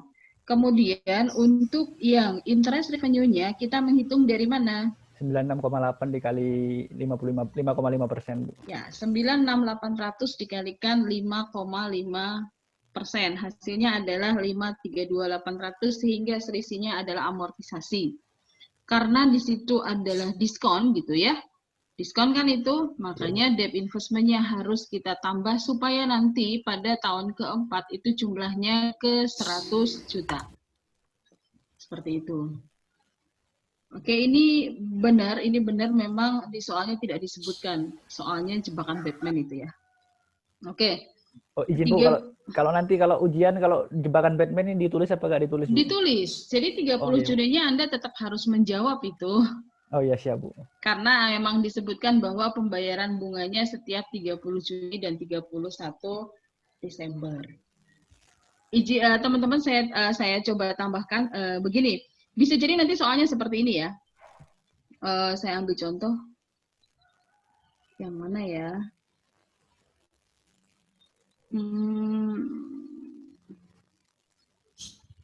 Misalnya di sini saya ambil 2 Januari deh. 2 Januari itu saya langsung membeli bond sebesar 100 juta misalnya. Dengan coupon rate 10%, market rate-nya 11%. Berapa harga pasar dari obligasi? Titik-titik. Jadi Anda langsung mengisi di situ berapa. Pada dasarnya kan sama aja ya, Anda ada belajar obligasi, tetapi di situ yang kita lihat langsung jawaban Anda totalnya adalah 96.800. Nanti seperti itu. Untuk bunga misalnya 30 Juni yang barusan dikerjakan oleh Mas Taufik. Mas Huda ini. Kok masih Mas Taufik? Mas Huda. 30 Juni misalnya. Berapa bunga yang diterima oleh PT Laras dari PT Nusantara? Berapa bunga yang diterima? Yang diterima adalah 5 juta. Jadi jawabannya Anda langsung menuliskan 5 juta. Seperti itu. Hati-hati kalau pertanyaannya adalah berapa bunga yang diakui oleh PT Laras? Yang diakui adalah 5.325.800. Begitu ya, Saudara? Oke, silakan dilanjut, Mas. Lanjut, tanggal 30 Agustus itu menerima dividen. Izin bertanya, Bu. Oh iya, ya, Mbak. Maaf, bertanya. Yang interest revenue-nya tadi 5,5% dikali 96.800. Ya, karena pengalinya kan carrying amount-nya, Mbak, nilai bukunya kan, karena ini adalah tahun pertama, berarti masih menggunakan harga pasar yang pertama. Tentunya kalau nanti di tahun kedua atau di semester yang kedua, itu pengalinya sudah berbeda karena carrying value-nya atau nilai bukunya sudah ditambah dengan amortisasi. Itu. Beda, tapi saya hitung kok hasilnya 5324 ya. Oh gitu. Ayo Mas Huda, coba dicek. 5,5. Saya nggak ngecek sih. 5,5 96.800. Oh iya, 5.324. Silakan dikoreksi. Mirip-mirip dikit, Bu. 5.324. Kayak kemarin Anda pas mengerjakan obligasi di UTS juga angkanya macam-macam ya. Karena saya lihat Anda menggunakan faktor bunga yang berbeda-beda. Akhirnya ya sudahlah, ada yang langsung dibulatkan ke ribuan penuh, ada yang kesatuan, ada yang sampai benar-benar koma-koma gitu ya. Itu semuanya saya benarkan. Jadi jawabannya sebenarnya beda-beda dikit di angka. Kalau Anda coba lihat itu dicocokin misalnya ini Mas Huda sama Mas Ansori atau sama Mbak Sinta misalnya, itu pasti angka-angkanya sedikit berbeda tetapi semuanya saya anggap benar. Alhamdulillah. Kalau ya, itu kenapa nilainya bagus itu ya? Itu. Kok nggak ada yang komplain, Bu, nilai saya terlalu bagus gitu ya? Pas ya, memang seperti itu nilainya ya. Hanya kemarin Mas Ansori memang ada satu yang tolong nanti ditingkatkan lagi ya Mbak. Pasti sudah tahu, maksud saya nggak usah saya sebutkan, jadi nanti nilainya masih aman kok kalau di UAS nanti nilainya ditingkatkan. Kemarin sempat saya rekap nilai kelas ini A sama A minus loh. Luar biasa. Kalau yang alih program memang rata-rata kelas nilainya bagus yang alih program, tetapi untuk pengantar akuntansi di reguler nilainya jeblok. Di alih program nilainya bagus-bagus, tapi di reguler nggak tahu nilainya 40, 30 gitu ya. Kenapa ini anak-anak reguler belum terbiasa dengan online seperti ini? Teman-teman barangkali sudah terbiasa di dunia kerja onlinean gitu ya. Oke, lanjut Mas, sudah.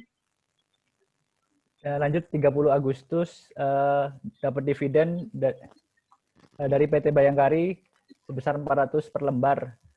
Tadi kan udah dijual, jadi sahamnya tinggal 2.500 lembar, dikalikan dividennya jadi 1 juta, Bu. Cash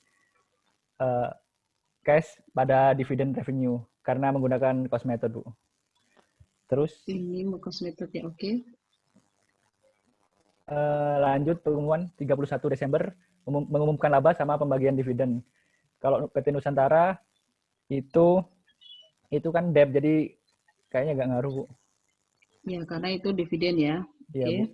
Terus habis itu Andika kan menggunakan equity method, maka kita anggap laba tersebut sebagai revenue kami, yaitu share investment pada revenue from share investment. Jadi sebesar berapa tuh Mas? 40%, Bu, karena tadi dividennya itu 20.000 lembar saham dan Andika itu punya 50.000 lembar saham yang beredar, jadi 40% kepemilikannya, Bu. Oke, 40% dikalikan 300 juta. Oke, lanjut. Ya, terus totalnya yang Bayangkari nggak ngaruh ya karena cost method ya. Iya, Bu. Oke.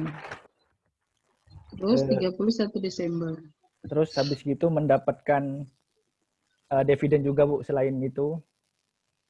Mana Mas dividennya di tanggal berapa nih? 31 Desember, Bu, ini, Bu. Selanjutnya jawaban saya, Bu. Yang 30 juta itu dividen dari PT Andika, Bu. Oh iya. Ya, tetap diakui sebagai share investment kenaikan kita. Ya betul, lanjut. Masih Terus 31 Desember. Terus kita ke Bayangkari. Bayangkari dapat dividen kita akui sebagai cost method sebesar 1.250.000, dapat cash dividennya. Terus kemudian udah itu aja, Bu. Ya, untuk dividen hanya itu ya. Iya. Terus kemudian kita adjustment, Bu, untuk yang non trading. Kayaknya kok ada yang ketinggalan deh, Mas. Yang mana, Bu? Itu 31 Desember bukannya ada bunga? Oh, itu ya di paling bawah itu. Enggak, ya, 31 Desember untuk PT Nusantara ada bunga loh, Mas. Ada, Bu, ini, Bu. Saya di paling bawah, Bu. Sembunyi, Bu. 5 juta. Kemudian, tapi di situ bukan interest receivable karena memang dibayarnya di 31 Desember. Oh. Ya kan itu kas, Mas. Masa interest receivable berarti ya, interest revenue. Hitungannya berapa? Sekarang tadi awalnya 96.800 ditambah dengan berapa, Mas, tadi yang atas ininya? Yang sudah baru, yang sudah dikoreksi? Yang sudah dikoreksi. Berarti kan tadi 5.324 ya? Iya, Bu. Berarti amortisasinya adalah 324. Berarti sekarang nilai bukunya menjadi 96.800 ditambah dengan 324. Sehingga nilai bukunya adalah 97.124. Gitu kan ya? Iya, Bu.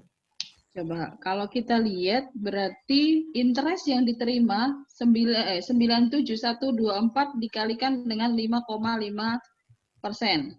Hasilnya adalah 5.341.820 ya. Ini karena kok salah dari awal ya. Buat teman-teman yang lain berarti cash-nya adalah 5 juta, kemudian interest revenue-nya adalah 5.341.820. Berarti selisihnya debitnya debt investment sebesar 341.820.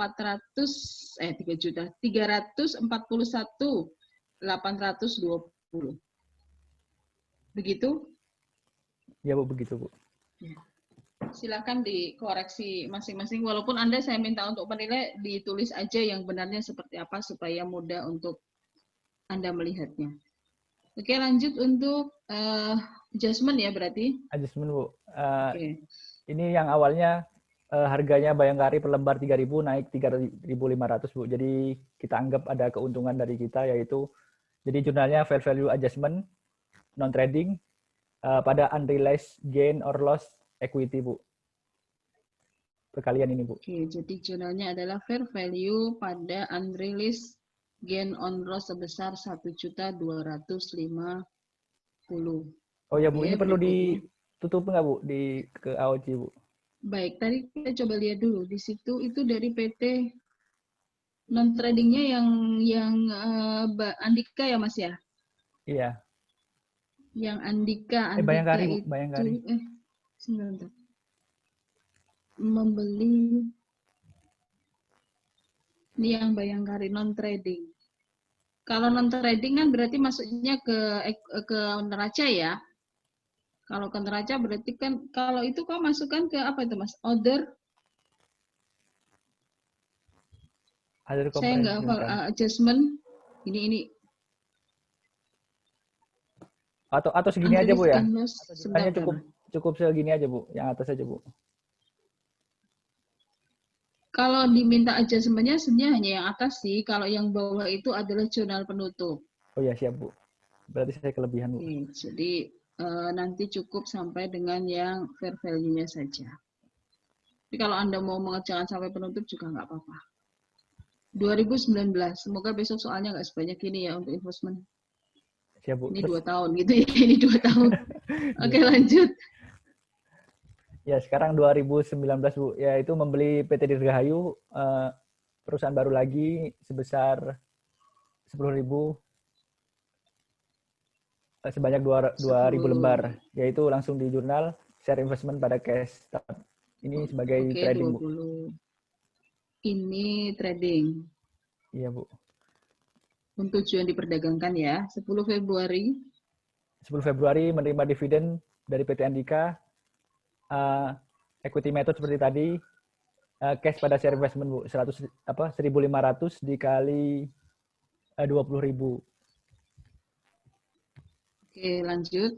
Terus lanjut 19 Februari menerima dividen lagi dari PT Bayangkari yang tadi 500 sama aja, Bu, berarti cash pada dividen revenue menggunakan equity method, sisanya tadi 2.500 lembar, Bu. Ya, lanjut. Ini hampir sama kok jurnal-jurnalnya ya. Sama, Bu. 16 Mei menjual 500 dari PT Dirgahayu. Ini yang baru ya, Dirgahayu, oke. Dengan harga 12.500, Bu. Jadi ini kayaknya kok kesalahannya sama dengan yang tadi ya. Sama, Bu. Mengulangi kesalahan yang sama, Bu. Oke. Kan nggak tahu kalau salah. Oh ya, siap.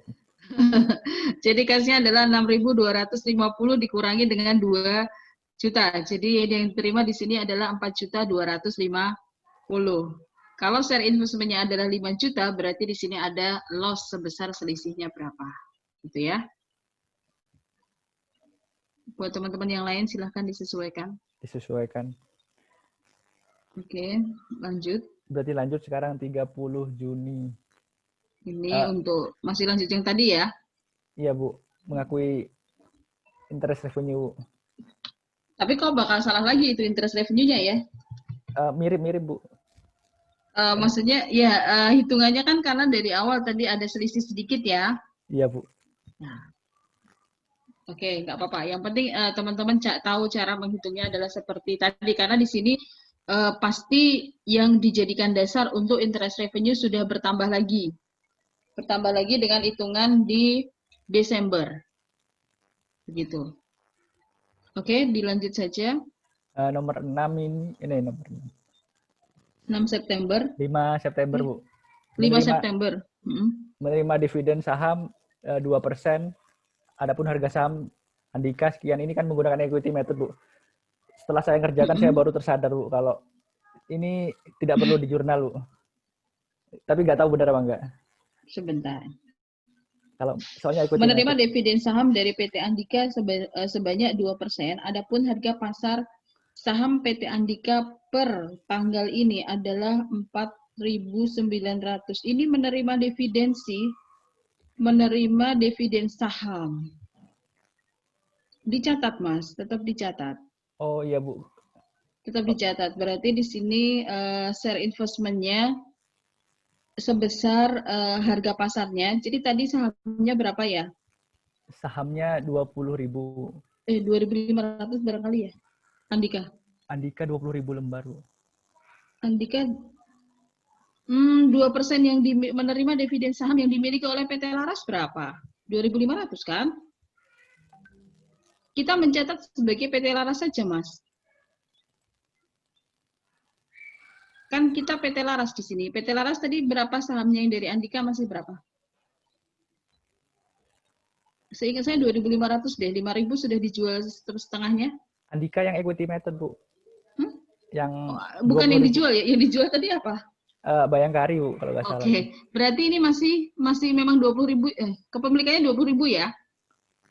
Iya, kepemilikannya 20.000. Oke, berarti 2% kali 20.000 dikalikan 4.900, ketemu di situ. Nah, jurnalnya adalah di sini share investment-nya bertambah sebesar 1.960, kemudian kreditnya di sini justru share dividen distributable sebesar harga pokoknya apa ya, cost-nya, sebesar cost-nya. Nah, selisihnya, nah di sini selisihnya ya. Karena ada selisih antara harga saham dengan harga pasar. Sebentar. Oke, ini tidak masalah bagi PT Laras. Jadi dia tetap akan menerima share investment. Share investment akan bertambah dan di sini akan terdapat revenue yang berasal dari share dividen. Tapi di sini nanti sebenarnya bentuknya adalah investment baru, Mas. Oh, investment baru. Nah, yang ini nih, kreditnya apa? Ada yang bisa memberi masukan? Izin, Bu, mau tanya saya, Bu. Kalau equity method itu kan kita memiliki saham, Bu. Ketika kita membagi dividen, berarti kita mengurangi share investment kita, Bu. Apakah nggak mengurangi share investment juga ya, Bu ya? Itu hanya seolah-olah kita sebagai pemilik perusahaan. Tapi jadi kalau dalam hal ini kita dibagikan share dividen artinya sebenarnya investasi kita memang bertambah sebesar yang dibagikan itu. Gitu. Nah, di sini tetap saja sih sebenarnya revenue-nya sebesar harga pasarnya. Jadi share investment pada revenue sebenarnya memang benar sebesar kalau hitungannya saya ikut kok ya 1.960. Dalam hal ini pada kenyataannya kita akan menerima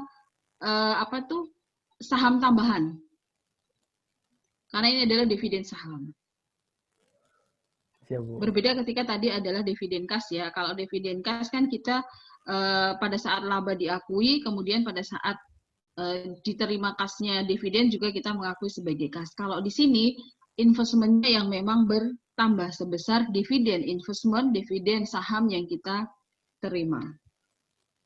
Oke, sudah Mas, jurnalnya seperti itu saja. Oh iya, siap. Berarti alhamdulillah benar, Bu. Itu ngarang tapi benar. Oh iya. Lanjut. Bu, 31 Desember masing-masing investasi mengumumkan laba, pembayaran dividen. Ini seperti tadi, Bu.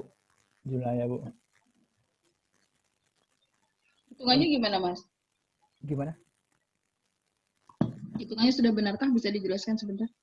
Oh iya. Yang dari ini mengakui apa tadi yang interest revenue-nya tanggal 31 Desember milik PT Nusantara. Terus yang selanjutnya dari PT Andika, Bu. Sama. Ketika mengumumkan laba akan mengakui equity, Bu. Jadi jumlahnya share investment pada revenue from share investment, Bu, 100 juta. Terus ini dapat dividen juga dari PT Andika. Cash pada share investment sebesar 100 juta, sorry. 100 juta yang dari mana nih?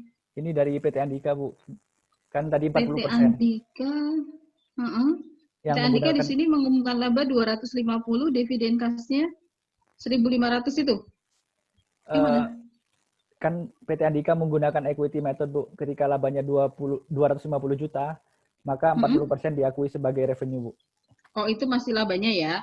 Iya, Bu, labanya. Terus yang selanjutnya PT Andika yang ini yang bawah yang 30 juta ini dividen 1.500 ini, Bu, per Ya, lembarnya. siap-siap. Tadi kupikir yang bawahnya itu udah adjustment-nya, kalau ternyata adjustment-nya bawahnya lagi. Ini, Bu, yang terus kemudian di adjustment yang Andika, Bu. Ya, itu sudah memperhitungkan di tahun sebelumnya ya? Oh, ini yang Bayangkari, Bu, sorry. Karena Andikanya kan tidak, Andikanya kan equity ya? Iya, Bu. Baik, mohon maaf teman-teman ini karena saya tidak bisa mencoret-coret kerjaan dari Mas Huda, jadi tolong disesuaikan sendiri untuk angka-angkanya, gitu ya. Tapi yang jelas yang saya inginkan adalah teman-teman bisa tahu bagaimana cara menghitungnya, itu yang terpenting. Kalau salah-salah sedikit di angka sudah dibetulkan saja untuk kuis ini, gitu ya. Ya, Izin, Bu. lanjut. Iya, siapa nih? Izin, Bu. Saya matiin video saya. Iya, silakan. Untuk revenue PT Andika, Bu, bukannya ada tambahan sahamnya, udah ada tambahan saham 400 lembar, Bu. Tadi dapat share investment. Yang dividen saham. Nah, ini Mas, tolong diperhitungkan juga karena terkait dengan transaksi di 5 September, berarti sahamnya sekarang sudah bertambah. Betul, betul. Terima kasih, Mas. Jadi karena tadi ada dividen saham, otomatis saham yang dimiliki oleh PT Andika ya, ini sudah bertambah, Mas. Oh iya, udah bertambah, Bu, ya. Ya, nggak apa-apa, nanti silahkan dihitung sendiri ya. Jadi yang saya lihat di sini paling kebenaran jurnalnya saja, untuk angka-angkanya masih saya maklumi karena saya juga nggak bisa ngoreksi di sini ya. Gitu ya teman-teman. Makasih Mas. Diingatkan buat teman-teman semua, nanti kalau ada dividen saham berarti saham yang kita miliki sudah bertambah. Oke, lanjut. Selanjutnya yaitu Bayangkari. Bayangkari sama, Bu, dapat dividen 500 per lembar dan miliknya tinggal 2.500 sehingga jurnalnya cash pada dividen revenue, Bu, 1.250.000. Ini cost method ya? Iya, cost method, Bu. Oke. Terus karena harganya dari 3.500 naik ke 4.000 untuk PT Bayangkari, maka kita anggap itu sebagai gain bagi kita, Bu. Untuk di adjustment-nya, oke. Ya, fair value adjustment non trading pada unrealized gain or loss equity, Bu. Masih non trading, Bu. Baik, lanjut. Selanjutnya kita ke yang saham trading Dirgahayu. Dirgahayu ada kenaikan pembagian dividen dulu, Bu. Dirgahayu iya, ada pembagian dividen kas 2.500. Ya. Jadi dikali jumlah lembarnya. Jadi jurnalnya itu cash pada dividen revenue. Oke, karena itu adalah trading ya. Trading, Bu. Kemudian disesuaikan di akhir tahun karena ada kenaikan dari 10.000 ke 11.500, maka kita anggap sebagai gain. Jurnalnya fair value adjustment trading pada unrealized gain income, Bu. Sebesar 2.250.000. Baik. Ini untuk investment teman-teman semuanya, tapi karena keterbatasan kita, jadi yang saya nilai hanya kebenaran jurnalnya saja. Jadi sepanjang Anda sudah benar di jurnalnya, silahkan Anda anggap benar. Tidak usah pedulikan untuk angkanya, karena saya tidak bisa menyajikan angka yang benar di dalam pertemuan kali ini, gitu ya. Seperti itu. Jadi silahkan berikan nilai maksimal, nilai untuk investasi ini sebesar 25. Silahkan. Makasih Mas Huda, kau juga harus memberi nilai kerjaanmu. Siap, Bu. Terima kasih. Berikutnya silahkan disiapkan untuk yang mengerjakan soal cash flow. Bayu, Bu. Wih, langsung menunjuk ke Mas Huda, Mas Bayu. Oh, ditunjuk sama Mas Huda.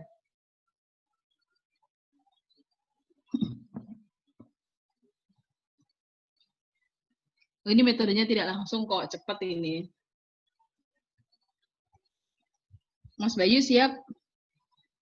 Izin persiapan dulu.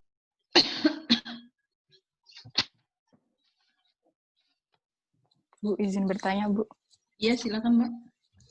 Yang terkait jurnal tanggal 31 Desember, itu saya bingung maksud jurnalnya itu, pembayaran dividen cash itu udah dibayar apa hanya mengumumkan ya, Bu? Tergantung soalnya ya, karena di sini soalnya masing-masing investasi mengumumkan laba pembayaran dividen kas. Jadi asumsinya di sini dividennya sudah dibayar, Mbak. Siap, Bu.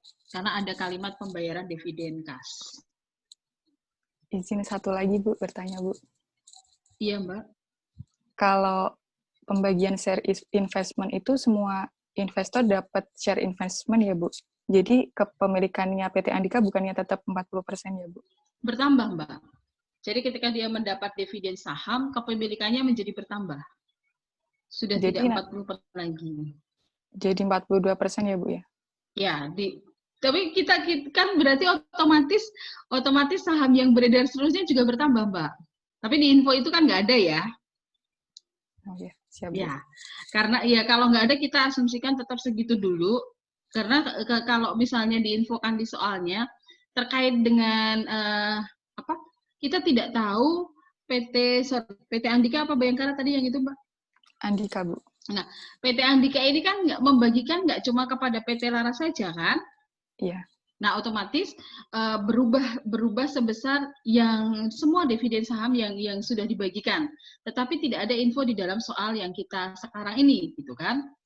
Nah, tidak usah pusing-pusing kalau seperti itu, anggap saja masih sama ininya kepemilikannya ya. Siap, Bu. Ya, terima kasih, Bu. Tapi kan pada kenyataannya kita harus tahu berapa kepemilikan kita sekarang. Nah, kalau pada realnya nanti tentunya disebutkan kok kepemilikan kita sekarang persentasenya sudah berapa. Itu ya. Oke, Mbak Mutiara. Siap, Bu. Terima kasih, Bu. Kayaknya Mas Bayu sudah siap. Bu, izin menjelaskan yang cash flow. Ya, silakan. Baik. Ini indirect method berarti yang pertama kita lihat net income-nya. Kita di soal 252 juta. Kelihatan, Bu ya? Kelihatan. Siap. Terus adjustment-nya terhadap pertama depresiasi penyusutan tahun peralatan 83 depresiasi 83 400. Ya, karena sudah ada infonya ya. Di soal terus juga yang berikut. Siap. Ternyata terus sinyalmu yang jelek berikutnya kok, Mas. account receivable-nya ada penurunan ya. Siap. Tadi ngeklik yang soalnya, Bu. Iya, ada penurunan dari 242 ke 224 600. Jadinya ditambah 17 400. Kemudian penambahan inventory-nya dari 229 200 ke 321 600. Berarti dikurang 22 400. Selanjutnya prepaid insurance, penambahan prepaid insurance dari 9.600 ke 13.400, berarti dikurang 3.800. Kemudian increase in accounts payable-nya dari 237.600 ke 250.200, berarti ditambah 12.600. Kemudian di total dapat 87.200. Net cash provided by operating activity-nya 339 juta 200.000. Yang berikutnya ke cash flow from investing activities-nya kita dapat penjualan equipment sejumlah 118 juta, dapat dari 655 juta dikurang 537 juta. Kemudian penjualan equipment ya, Mas ya. Iya, Bu. Ya, dari neracanya ya. Iya, Bu. Oke, lanjut. Selanjutnya ke pembelian equipment-nya. Ketahui di soal di poin 3 penjualan equipment yang dibeli dengan harga 162.800.000 dan telah disusukan secara penuh dijual sebesar nilai bukunya. Berarti perhitungannya dapat dari 537 juta, kemudian dikurang yang dibeli tadi 162.800, dapatnya 374.200. Kemudian dari neraca diketahui yang 2019 tadi 655 juta dikurangi 374.200 ketemunya 280.800. Kemudian net cash used by investing activities-nya didapatkan minus 162.800.000. Kemudian masuk ke cash flow from financing activities-nya diketahui juga di soalnya.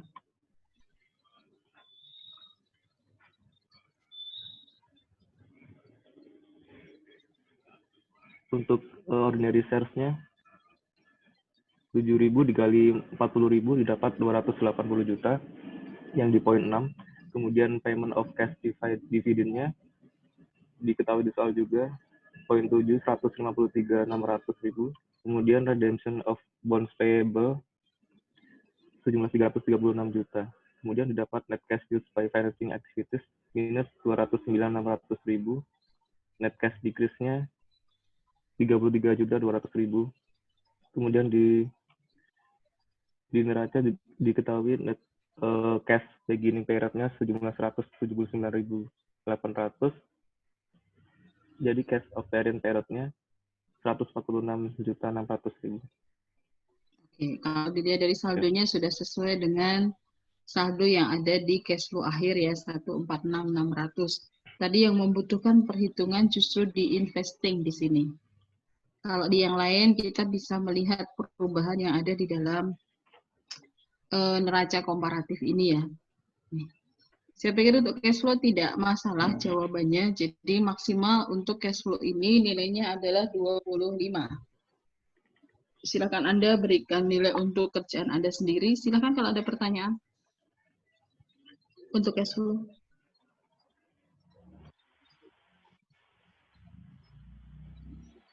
Aman ya, tapi kembali lagi saya sampaikan nanti di soalnya barangkali Anda tidak diminta untuk membuat laporan arus kas, tetapi Anda langsung ditanya misalnya berapa nilai penjualan equipment, berapa nilai pembelian equipment dan seterusnya. Seperti itu. Jadi dasarnya Anda tetap harus tahu bagaimana cara membuat laporan ini. Itu barangkali ya teman-teman, untuk soal 2, poin maksimalnya adalah 25. Silakan Mas Bayu menunjuk satu temannya lagi untuk mengerjakan manufacturing company. Ya Bu, untuk soal berikutnya teman saya Hafid Bu. Hafid, Mas Hafid silakan Mas. Ya. Ini poinnya adalah maksimal 20. Jadi tadi 30, kemudian kasusnya adalah 70. Silahkan Mas Hafid. Ini ya, Bu, share screen ya, Bu. Iya, Mas Bayu berarti di stop dulu. Ini masih Mas Bayu.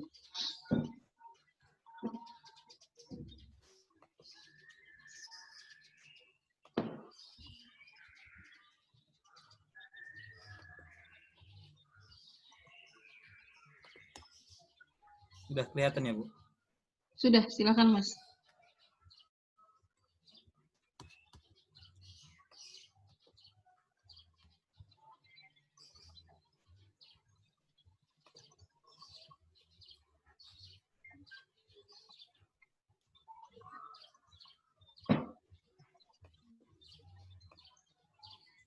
Silakan Mas. Jadi kan ini disuruh membuat laporan COGM. Di sini ya sebelum itu kamu harus jawab itu dulu deh, tanda tanya itu. Oh, ya Bu, saya jawabnya lewat itu Bu, ngitungnya lewat lewat dari statementnya Bu. Jadi saya dihitungnya di statementnya Bu, bukan bukan ngitung bukan perhitungan sendiri. Oke, sekalian saya sampaikan, ketika nanti ada tanda tanya seperti itu, untuk hari ini nggak apa-apa, jadi langsung di statementnya. Tetapi nanti antara jawaban tanda tanya itu dengan statement nilainya berbeda. Jadi walaupun Anda menghitung dulu, mengerjakan dulu statementnya, tolong nanti dituliskan poin-poin yang ada di dalam tanda tanya itu berapa. Kalau untuk hari ini nggak apa-apa, silahkan. Untuk nanti tak sayang nilainya nanti berkurang sekitar berapa poin itu tanda tanya itu ya. Ya lanjut Mas. Pertama kan kita ketahui beginning WIP-nya itu adalah 30 juta. Makanya saya tuliskan beginning-nya, terus kita tambahkan dengan yang dibeli sejumlah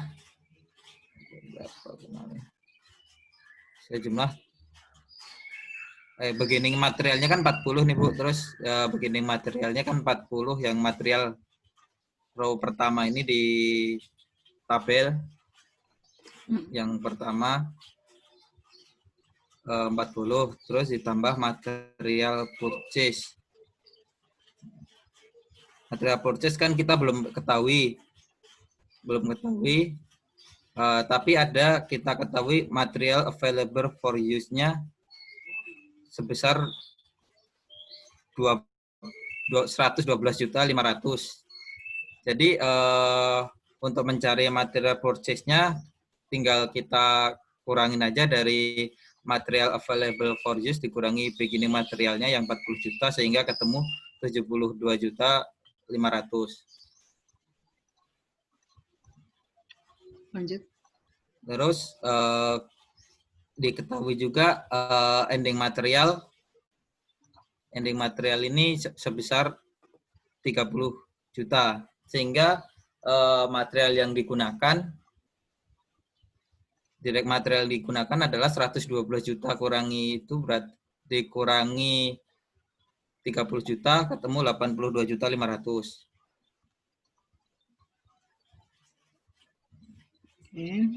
Terus kita kan kita direct material udah ketemu, terus kita cari direct labornya 380 juta. Terus setelah itu kita direct labornya mau udah ketahuan di soal ya Mas ya? Ya, sudah ada di soal Bu. Terus kita masukin factory overhead. Nah, factory overhead itu kalau saya memasukkannya indirect labor 120 juta, terus factory utility 10 juta, depresiasi untuk factory untuk building 20, depresiasi factory equipment 30, terus factory property tax expense saya masukin 7.500.000. Terus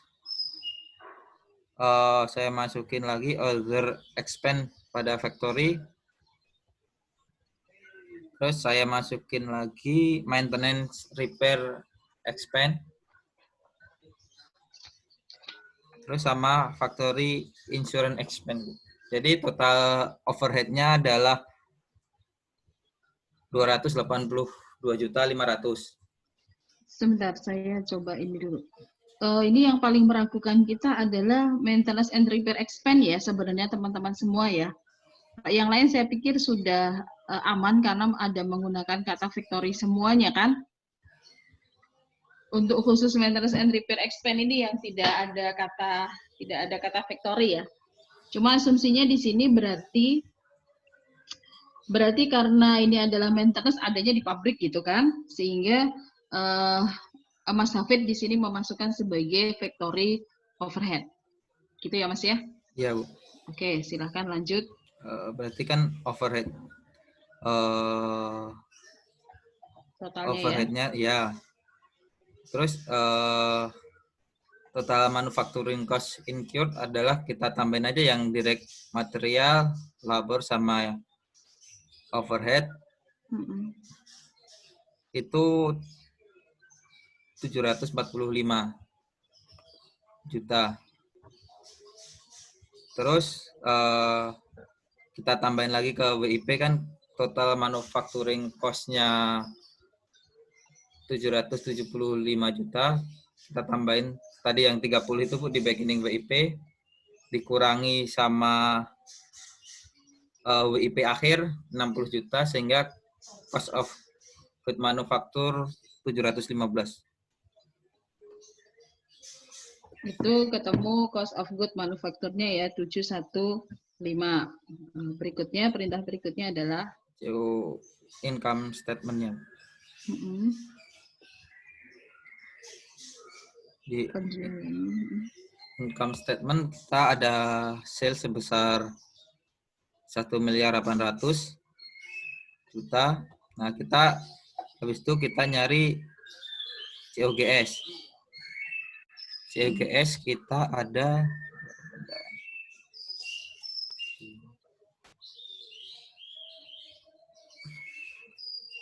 finish good inventory awal kan 50 juta di soalnya sudah ada.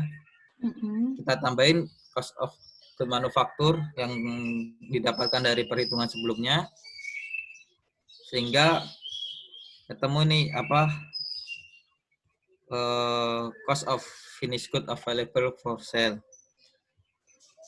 Kemudian kita kurangi finished good di akhir 60 juta sehingga COGS yang ditanyakan di soal pun kita ketahui dari cost of good available for sale 765 dikurangi 60 juta sehingga 705 juta. Sehingga kita gross profit-nya dari 1,8 dikurangi 705 sehingga ketemu 1.095.000.000. Kemudian kita mengurangi operating expense. Operating expense di sini saya memasukkan office insurance expense, terus sales salaries expense, depreciation expense untuk sales equipment, office salaries expense, depreciation untuk office supplies expense. Jadi total totalnya kan operating expense-nya 500 juta.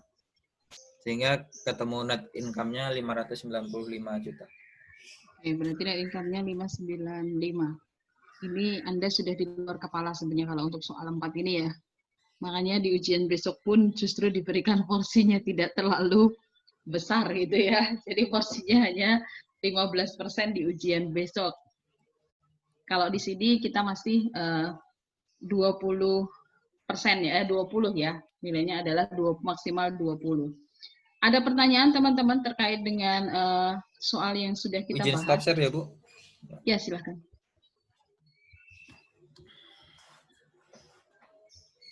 Silahkan kalau ada yang mau ditanyakan.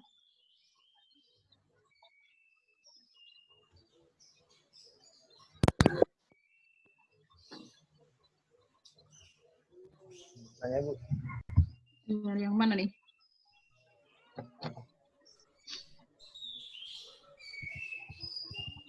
Ya, silakan.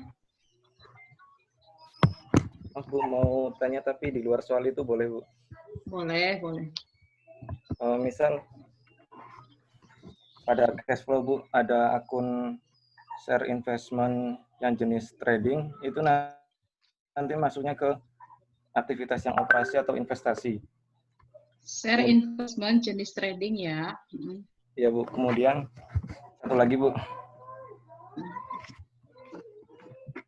Kalau saldo kan saldo return earning yang awal ditambah dengan net income dikurangi dividen, hasilnya return earning yang akhir ya, Bu ya.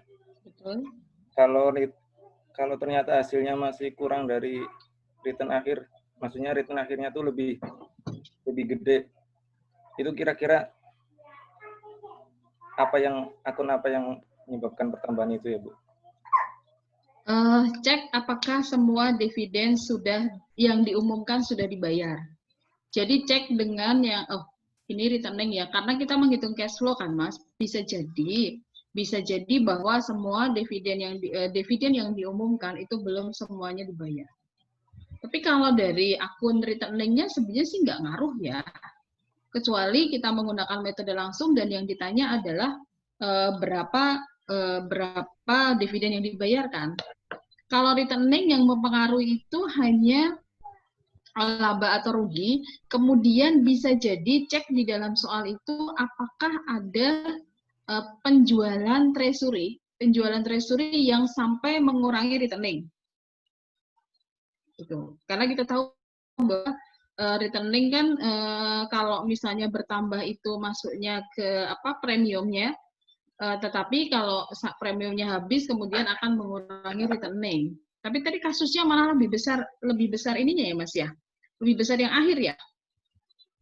Oh iya, lebih besar yang akhir bisa jadi karena ada pengurangan yang terkait dengan treasury belum dikurangkan, Mas. Ada nggak transaksi treasury di soal itu? Tidak ada, Bu. Ini cuma tidak ada. Keterangannya cuma dividen aja, Bu. Ada adjustment, misalnya ada penyesuaian kesalahan sehingga mengurangi returning awal, bisa jadi? Oh, kayak ada adjustment dari periode sebelumnya. Jurnal koreksi gitu ya, Bu ya? Nah, betul. Tapi nggak ada keterangannya sih, Bu. Atau asumsi aja itu, Bu? Oh, jangan dong, jangan. Mas, nanti soalnya bisa diberikan ke saya, nanti coba saya lihat soal secara lengkapnya ya. Oh, iya, Bu, siap. Ya, nanti coba saya lihat deh kira-kira karena apa? Karena yang mempengaruhi kalau nggak treasury stock ya ya bisa jadi adjustment dari periode sebelumnya. Nanti di-share aja di grup, nanti saya ambil ya. Oh iya, Bu. Atau ditampilin sekarang, Bu? Atau tampilin sekarang? Ditampilin sekarang boleh. Tadi saya jawab pertanyaan, kamu sambil tampilin, saya jawab yang pertama ya. Untuk trading. Untuk tradingnya ini masuk non-current apa current, Saudara? Kalau misalnya masuknya adalah yang current, yang kita sebut sebagai marketable securities, itu berarti masuknya sebagai operating.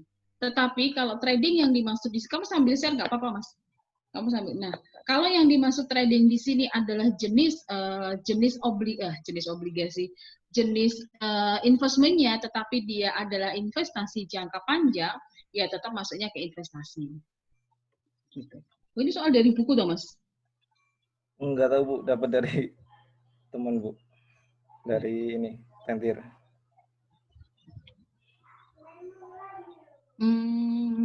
Bukan sih, bukan dari buku. Ini kombinasi dari buku. Oke, kita coba lihat. Begitu untuk pertanyaan yang pertama ya, Mas ya? Siap, Bu. Oke, di sini untuk dividen. Tadi kamu bilang returning ya. Returning awalnya adalah 35 apa 36 itu, Mas? Tolong gedein dikit. Tolong, nah, itu 36 ya. 36 akhirnya adalah 57. Sementara dividen yang diumumkan dan dibayar awalnya adalah 36. Ininya berapa, Mas? Net income-nya adalah 27. Berarti 36 ditambah dengan 27 hasilnya adalah 63 gitu ya. 63 dikurangi dengan dividennya adalah 25. Jadi berapa? 13 kurangi 5 adalah 8. Kemudian 38 ya. Harusnya 38 tetapi di situ ketemu 57. Begitu, Mas? Iya, Bu. Ada keterangan tambahnya cuma itu saja, Cuk. Itu di bawah udah nggak ada lagi. Nggak ada lagi ya. Coba kita lihat. Beban depresiasi ekuipmen dan nilai amortisasi paten termasuk dalam operating expense. Nggak ngaruh. Tidak ada unrealized gain loss. Tidak.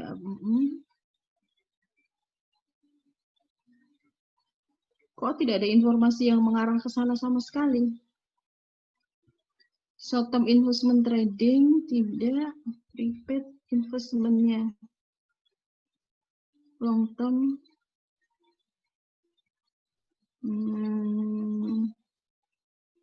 Investasinya nggak ada juga itu, Mas. Investasinya cuma short term investment ya.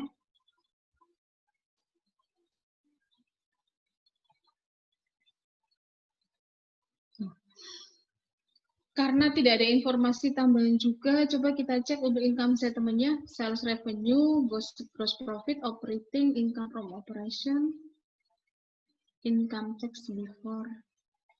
Gak ada sama sekali yang mengarahkan ke returning.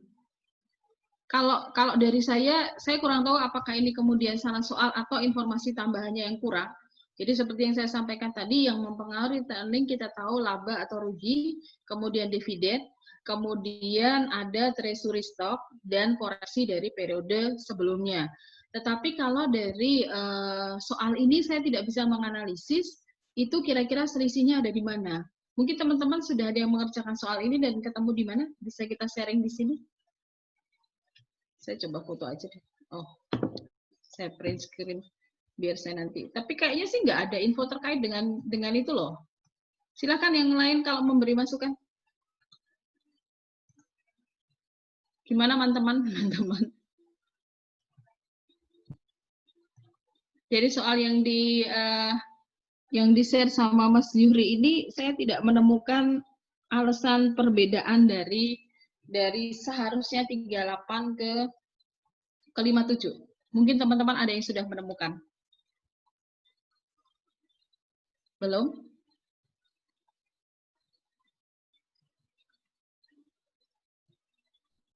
Mas Yuri sendiri sudah coba mengerjakan belum, Mas? Kalau itu kita abaikan,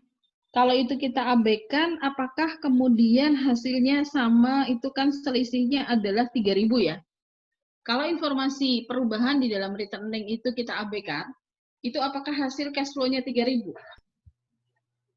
Kalau hasil cash flow-nya 3.000, bisa jadi itu memang kesalahan di pengetikan saja. Saya sih makanya nanti saya mau coba dulu. Mas Diri udah coba? Itu ini sih Bu, kalau saya dimasukin ke saldo awalnya dianggap jurnal koreksi gitu, ya. Bu. Jadi saldo awalnya saldo awalnya diubah. Itu kan asumsi ya, Iya, Bu. Adakah teman-teman yang lain yang mengerjakan tanpa mengubah soal? Jadi langsung net income-nya 27, kemudian dipengaruhi oleh account receivable, inventory, dan seterusnya. Tanpa mempedulikan saldo returning, ada?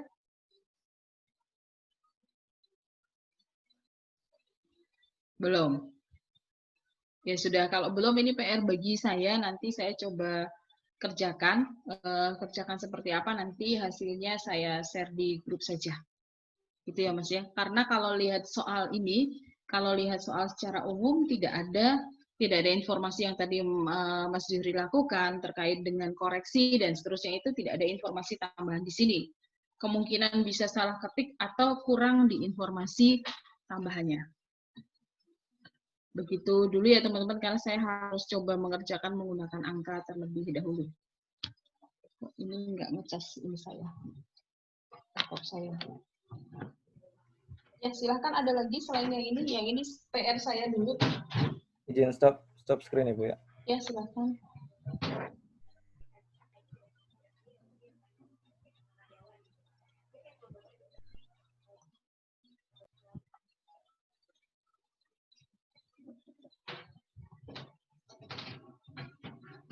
Ada pertanyaan lain?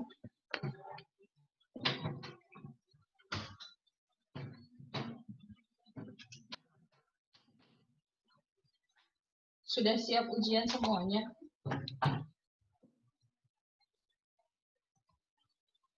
Sudah siap ujiankah teman-teman semua? Terpaksa siap, Bu. Siap nggak siap ujian pasti berlalu. Gitu. Mas Ansori nilainya bagus gitu, terpaksa siap bilangnya gitu ya. Jadi yang kemarin membuat penyemangat nilai saya itu karena nilai nomor absen pertama itu bagus gitu ya. Jadi saya ngoreksinya itu sebentar gitu kan. Dan memang nilainya bagus-bagus rata-rata. Jadi masih ada waktu beberapa hari, silahkan Anda kemarin sudah tahu nilainya, dan nilai Anda yang diberikan Mas Ansor ke teman-teman semua itu sudah saya berikan ke BAK. Jadi saya tidak mungkin mengubah lagi gitu ya. Untuk yang besok seperti kemarin saya akan berikan ke teman-teman dulu. supaya teman-teman bisa memberikan koreksi terlebih dahulu, memberikan feedback terlebih dahulu kalau merasa tidak sesuai. Nah, untuk feedback ini tidak harus melalui Mas Ansori ya, bisa langsung ke saya kalau memang merasa nilai yang saya berikan tidak pas, nanti kita bahas bersama.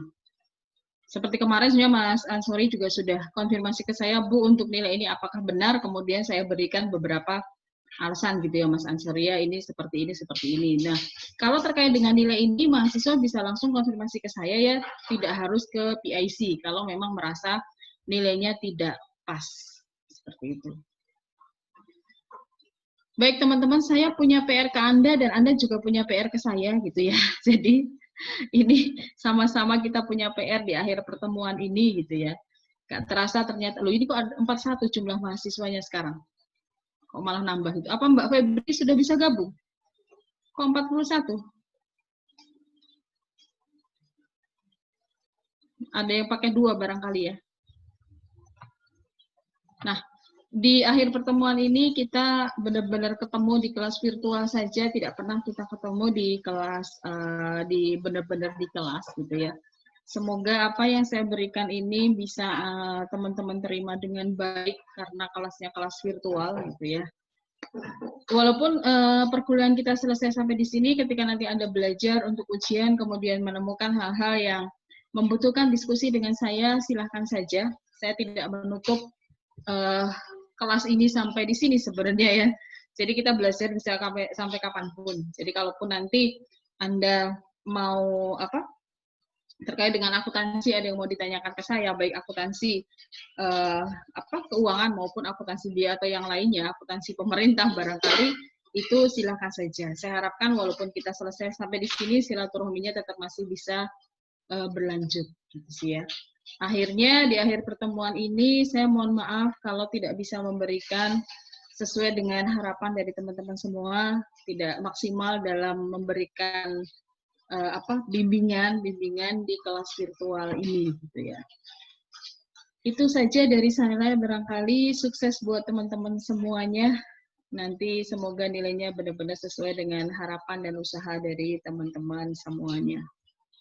Semoga saya bisa memberikan nilai, aktivitasnya nggak akan saya umumkan lah ya, karena aktivitas akan masih saya sesuaikan. Saya sesuaikan sampai di detik terakhir saya harus memberikan nilai ke sekretariat. Jadi artinya kalau ada nilai-nilai yang mepet, barangkali kalau saya bisa menolong dari segi aktivitas, mohon izin saya akan menolong dari aktivitas. Seperti itu ya. Jadi untuk nilai aktivitas tidak akan saya berikan ke teman-teman semuanya. Itu. Boleh? Siap, Bu. Nah, untuk nilai yang barusan ini silakan nanti dihitung dulu. Kalau belum selesai nanti bisa lewat Mas Ansori saja deh, biar Mas Ansori yang memberikan ke saya nilai dari hitungan teman-teman tadi berapa gitu ya Mas ya. Masukin ke dalam bentuk Excel saja Mas, nanti nilai dari masing-masing teman-teman berapa, kemudian di WA ke saya. Siap, Bu. Baik, sampai di sini dulu. Hari ini saya full banget ngajarnya ya, dari pagi sampai sore, gara-gara hari Kamis lalu saya nggak bisa ngajar, jadi nanti dilanjut jam 10.10, lanjut lagi jam 13.20. Dengan mata kuliah yang berbeda, gara-gara akreditasi ini. Baik, teman-teman semua, terima kasih atas perhatiannya, sukses buat ujiannya, dan saya siap berdiskusi dengan Anda kapanpun. Selamat pagi, Assalamualaikum warahmatullahi wabarakatuh. Mohon izin, Bu. Iya. Sebelum penutupan, Bu. Oh, Mas izin Bayu, buat foto silakan. bareng. Izin buat foto bareng satu kelas, Bu. Iya, ini biasanya foto bareng gitu ya, tapi kita sudah Pakai setiap hari Bu. foto bareng. Oke, silahkan. Rutinitas distan. Loh. Kok latarnya pada begitu? Saya Biar jelek kompakan, banget Bu. deh. Kalau menggunakan virtual saya jelek, jadi nggak bisa ini. Kayaknya nggak tahu, laptop saya agak jelek. Oh, ada temannya Mbak Sari juga nggak bisa ya. Nanti malah pecah gitu. Ini siapa? Mas Ansor atau siapa yang ini? Saya, Bu. Yang kasih aba-aba. Oh, Mas Bayu langsung. Oke. Saya lepas ini aja. Siap. Saya lepas saja. Oke, silakan. Oke, siap. Yang pertama. Bentar, Bu. Masih belum masuk. jadi nggak dengar suara. Akbar. Bentar Mas, belum dengar suaramu. Oke, silakan. Masih nunggu, Bu. Sinyalnya agak putus-putus. Oh, Mas Ilham juga nggak bisa pakai virtual ya?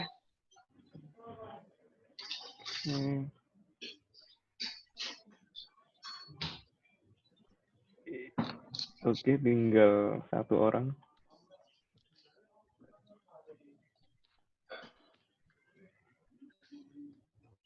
In mode.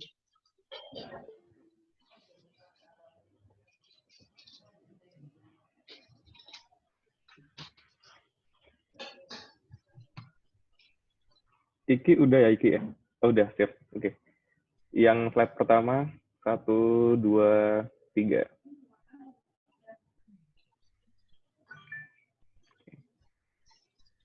Slide kedua.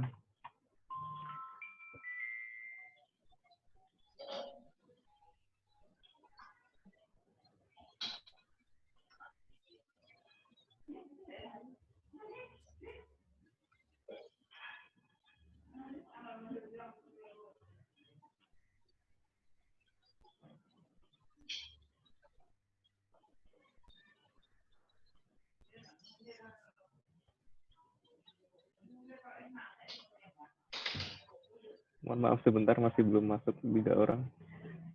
Padahal Mas Ramadan sudah ketawa-ketawa aja udah capek itu.